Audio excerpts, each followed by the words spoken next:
Class 10 की आज के वीडियो में आपका स्वागत है।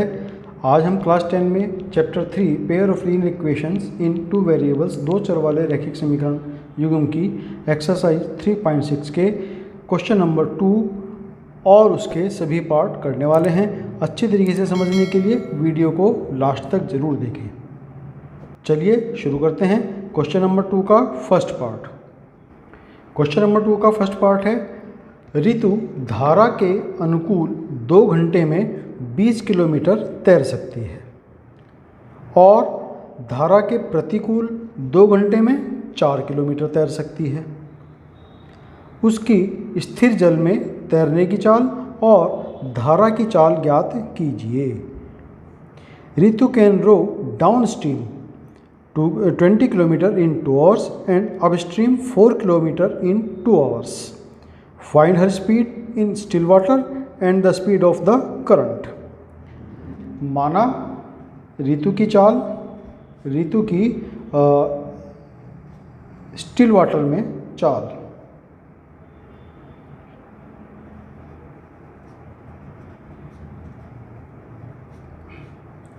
x किलोमीटर पर आवर और माना धारा की चाल y किलोमीटर पर आवर। धारा की चाल मतलब करंट की चाल, जो नदी है उसकी चाल। तो speed of Ritu while rowing upstream and while rowing downstream. जब वो धारा की चाल के साथ बहेगी तो उसकी चाल कितनी हो जाएगी, और जब धारा के विपरीत बहेगी तो उसकी चाल कितनी हो जाएगी। तो विपरीत बहने पर ऋतु के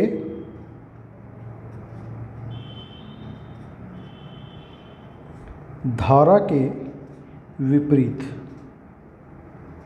यानी कि अपस्ट्रीम तैरने पर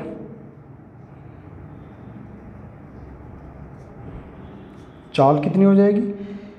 ऋतु की चाल तो x है और धारा की चाल, करंट की चाल जो है y है। स्ट्रीम की चाल जो है, स्ट्रीम स्पीड जो है कितनी है, y है। तो जब वो अगेंस्ट द स्ट्रीम जाएगी, आप स्ट्रीम जाएगी, तो उसकी चाल हो जाएगी x minus y kilometre per hour. और जब धारा के साथ उसकी चाल क्या होगी, यानी कि डाउन स्ट्रीम क्या हो जाएगी उसकी चाल, x plus y kilometre per our.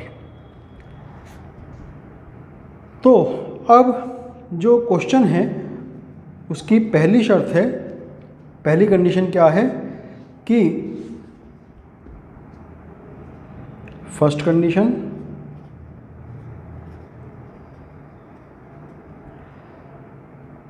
अनुकूल, धारा के अनुकूल यानी कि डाउन स्ट्रीम 2 घंटे में 20 किलोमीटर तैर लेती है। तो डाउन स्ट्रीम में उसकी स्पीड कितनी है, x प्लस वाई है। अब हमें पता है कि स्पीड इक्वल, जो फार्मूला है इसके लिए, डिस्टेंस अपॉन टाइम। तो स्पीड हमें पता है x प्लस वाई, डिस्टेंस भी हमें पता है क्वेश्चन के हिसाब से 20 किलोमीटर, और समय कितना है 2 घंटे। तो यानी कि x प्लस वाई इक्वल है डिस्टेंस कितनी, 20 अपॉन 2। तो 2 1 जा 2, 2 2 10 जा 20। तो यानी कि फर्स्ट इक्वेशन हमारी बन जाती है x प्लस वाई इक्वल 10। फिर second condition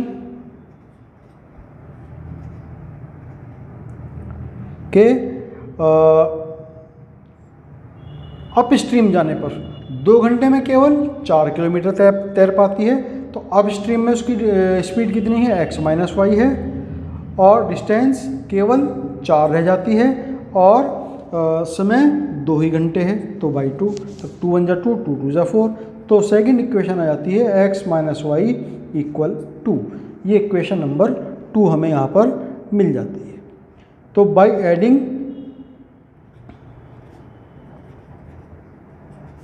equation 1 and equation 2, तो x प्लस वाई इक्वल 10 ये फर्स्ट थी। फिर x minus y equal to, ये सेकेंड थी, ऐड करेंगे, y से y कैंसिल हो जाएगा, x और x 2x हो जाएंगे, इक्वल 10 + 2 12। तो यहाँ से x इज इक्वल टू आ जाते हैं 12/2, 2 × 2 2 6 × 12, तो यानी कि x जो आ गया 6 आ गया। अब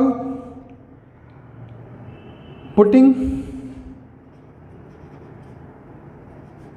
x इक्वल 6 इन इक्वेशन 2, तो इक्वेशन 2 में रखेंगे।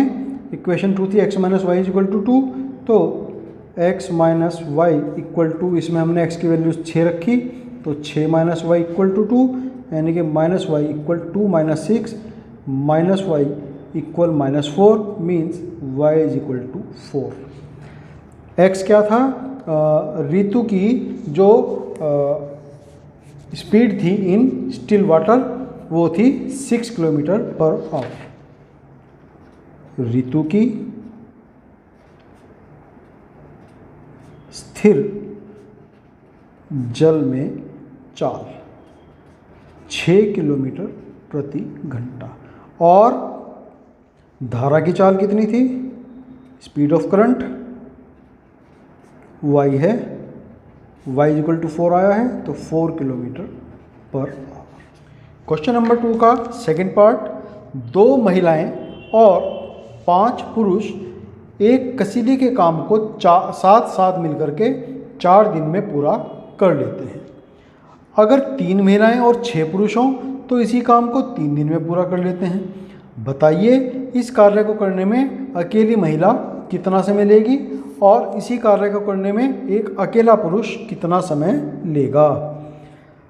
2 women and 5 men can together finish an embroidery work in 4 days, while 3 women and 6 men can finish it in 3 days. Find the time taken by 1 woman alone to finish the work and also that time that taken by 1 man alone. तो let the यहाँ पर हम मान लेंगे इसमें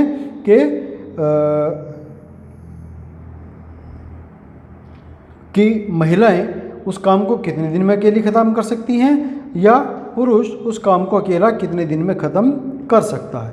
let the number of days taken by A women is x days and number of days taken by a man is y। तो माना एक महिला कार्य को पूर्ण करती है x दिन में, और माना एक पुरुष अकेला उस कार्य को y दिन में पूरा करता है। तो चूंकि महिला जो है पूरे कार्य को करने में x दिन लेती है, तो एक दिन में वो कितना कार्य करेगी। एक महिला द्वारा एक दिन में किया गया कार्य, जब x दिन में तो एक काम पूरा करती है, तो एक दिन में कितना करेगी, 1/x part of the work. और एक पुरुष, अब यही बात पुरुष के लिए है, जब वो पूरा काम तो कर देता है y दिन में, तो एक दिन में कितना करेगा, 1/y part of the work. अब फर्स्ट कंडीशन क्या है,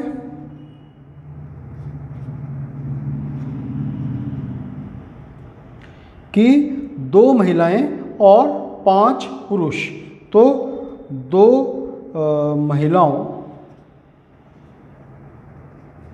द्वारा एक दिन का कार्य कितना हो जाएगा, एक महिला का तो 1/x है, तो 2 महिलाएं होंगी तो 2/x हो जाएगा।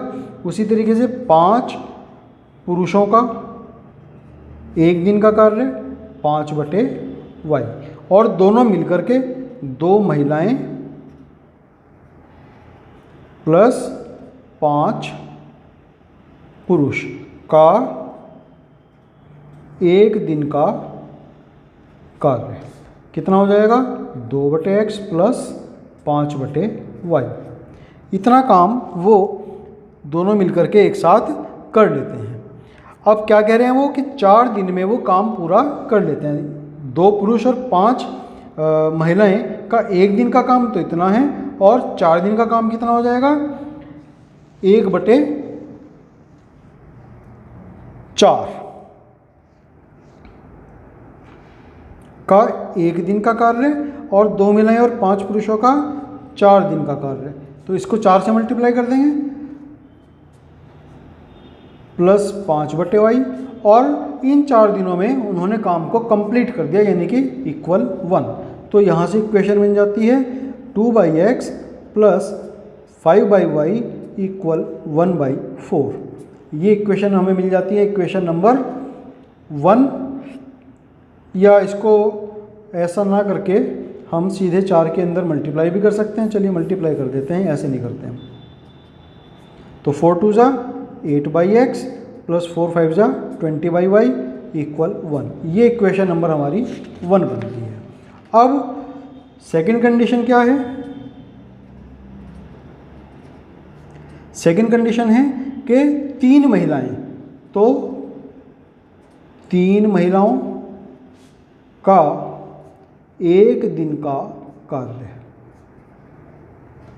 जब एक महिला का एक दिन का कार्य कितना है, 1/x, तो 3 का हो जाएगा 3/x।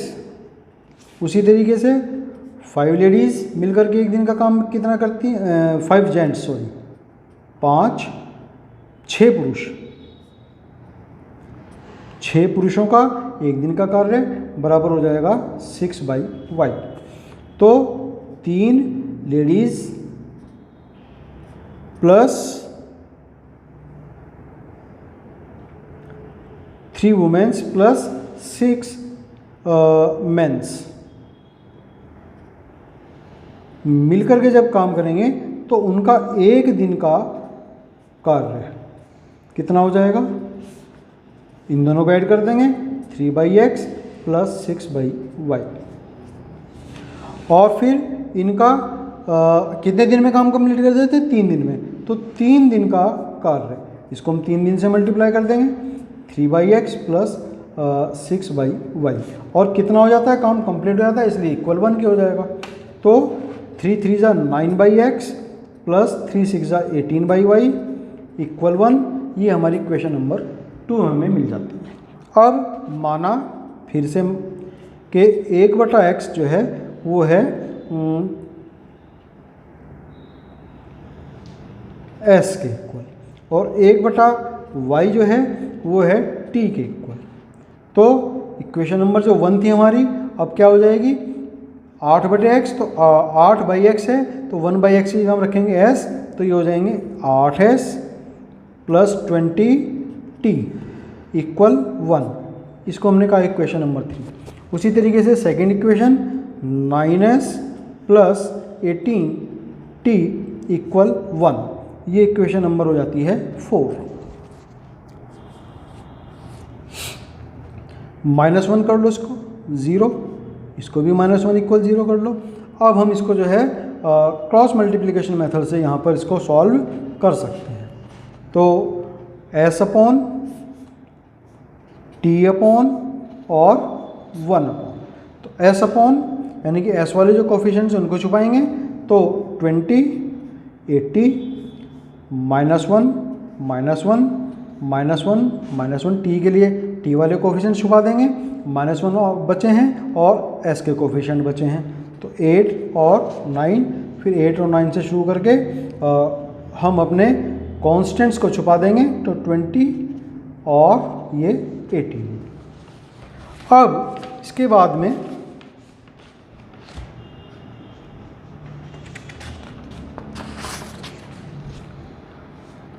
s/20 मल्टीप्लाई -1 -18 मल्टीप्लाई ये भी -1 इक्वल t/-1 मल्टीप्लाई 9, फिर -1 multiply 8 equal 1/8 multiply 18 minus 9 multiply 20।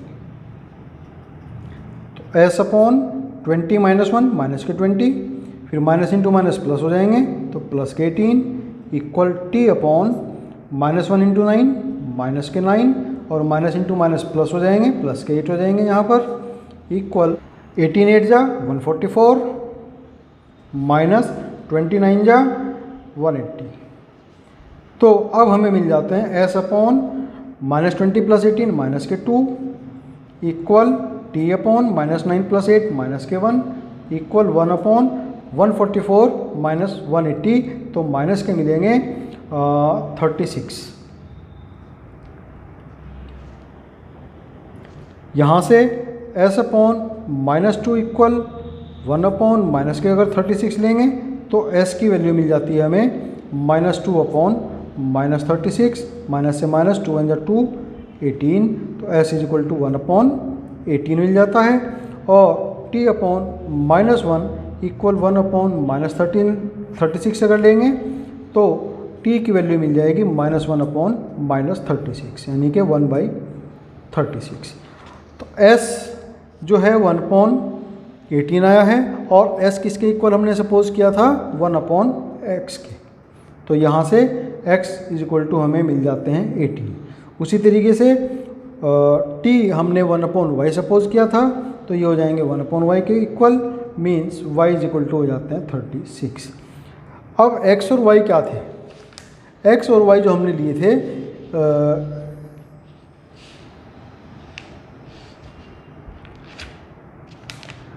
एक अगर अकेली लेडी काम करे, एक अकेली वुमेन, तो वो x दिन में कंप्लीट कर सकती है। यानी कि एक महिला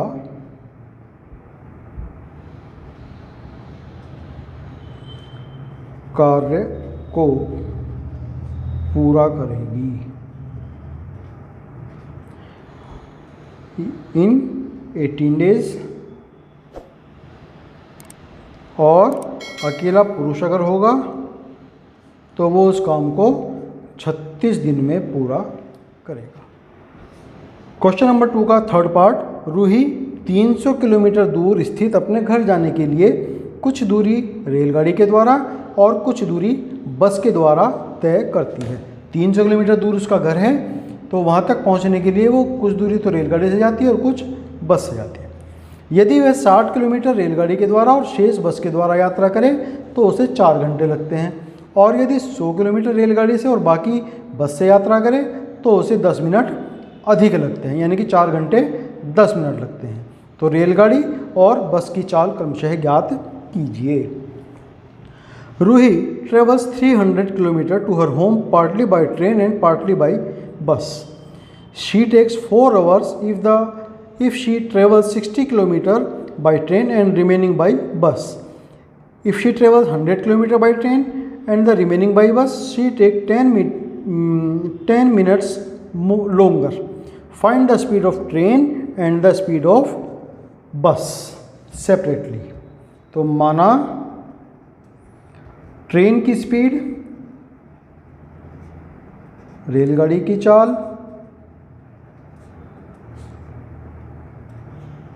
1 किलोमीटर पर आवर है, और माना बस की चाल, स्पीड ऑफ बस 20 किलोमीटर पर आवर।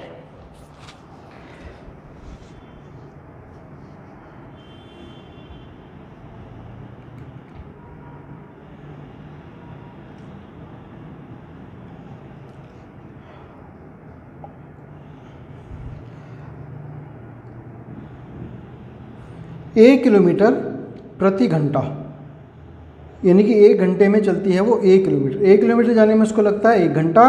तो 60 किलोमीटर, चूँकि पहली कंडीशन में उसने कहा 60 किलोमीटर जो है वो रेलगाड़ी से जाती है, तो 60 किलोमीटर जाने में कितने घंटे लगेंगे उसको? फर्स्ट कंडीशन,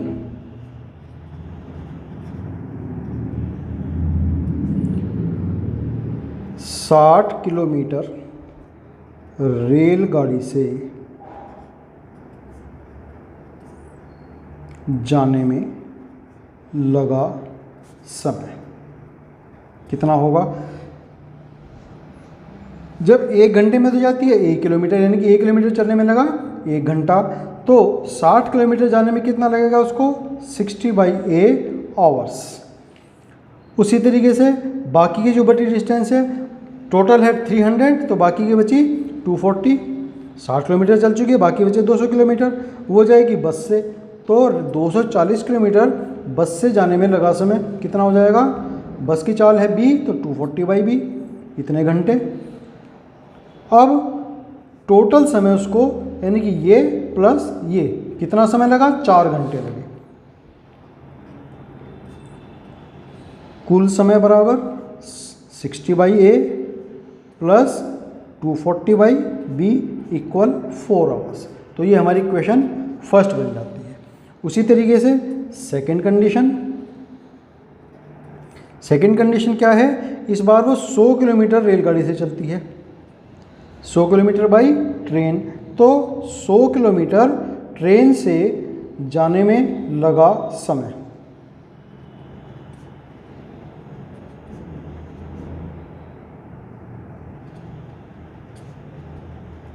कितना हो जाएगा? 100/A। और बाकी की डिस्टेंस कितनी बची? 200 किलोमीटर, वो बस से जाती है वो, तो बस से जाने में लगा समय 200/B। कुल समय यानी कि total time taken 100/A equal वो प्लस 200/B इक्वल कितना? 10 मिनट ज़्यादा लगे, 4 घंटे 10 मिनट।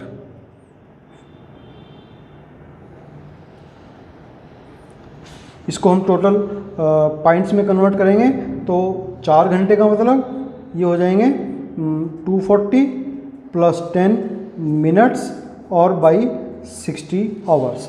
तो इक्वेशन बन जाएगी 100/A प्लस 200/B इक्वल ये हो जाएंगे 250/60 आवर्स। तो 0 से 0 कट के 25/6, ये इक्वेशन नंबर 2 हमें यहाँ पर मिल जाती है। अब माना कि 1/A ये है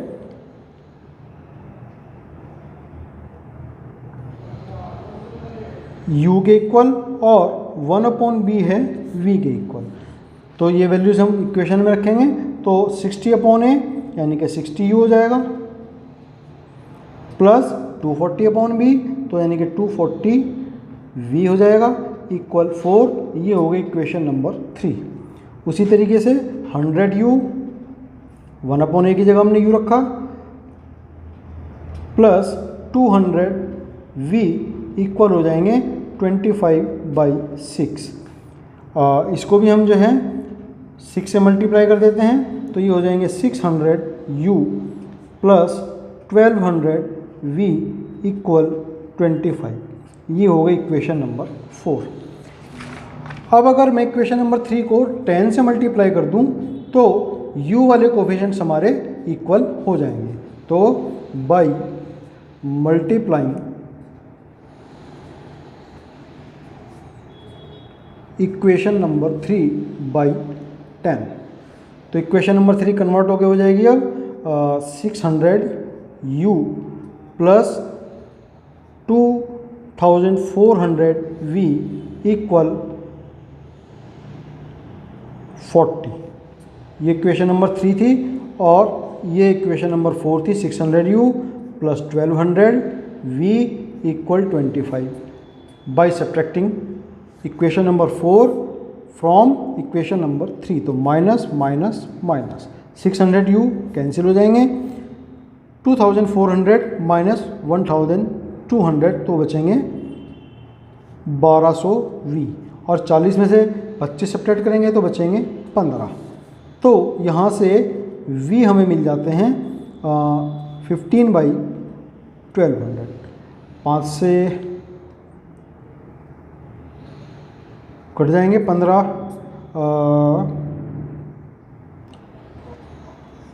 V आ गया 1/80।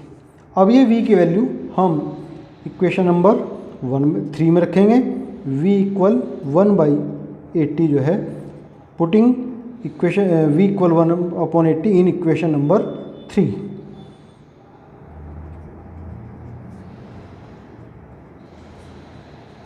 तो ये हो जाएंगे 60u प्लस 240v, v की वैल्यू 1/80 इक्वल 4, ये हो जाएंगे 3 यहाँ पर, मीन्स 60u इक्वल 4 - 3 1 आ जाएंगे। तो u आ गया यहाँ पर 1/60। लेकिन हमें u और v की भी नहीं, a और b की वैल्यू फाइंड करनी थी। तो v हमारा किसके इक्वल था, u हमारा किसके इक्वल था, किसके सपोज किया था हमने 1/a के, और ये आए हैं 1/60। तो means a is equal to 60 kilometre per hour. रेलगाड़ी की चाल। अब v की वैल्यू निकालेंगे, v इज इक्वल टू था 1/b और 1/80, means b is equal to आ गए 80 किलोमीटर पर आवर। यानी कि रेलगाड़ी की जो चाल थी, स्पीड ऑफ ट्रेन कितनी है, 60 किलोमीटर पर आवर, और स्पीड ऑफ बस कितनी है, 80 किलोमीटर पर आवर। ये आंसर हमें मिल जाता है। और क्वेश्चन नंबर 3 कंप्लीट हुआ। क्वेश्चन नंबर 3 के साथ साथ एक्सरसाइज 3.6 भी कंप्लीट हुई, और इसी के साथ में ये चैप्टर कंप्लीट हुआ हमारा। चैप्टर 3 दो चर वाले रैखिक समीकरण युग्म यहाँ पर आज हमारा कंप्लीट होता है। तो आज के लिए इतना ही। आपका बहुत धन्यवाद।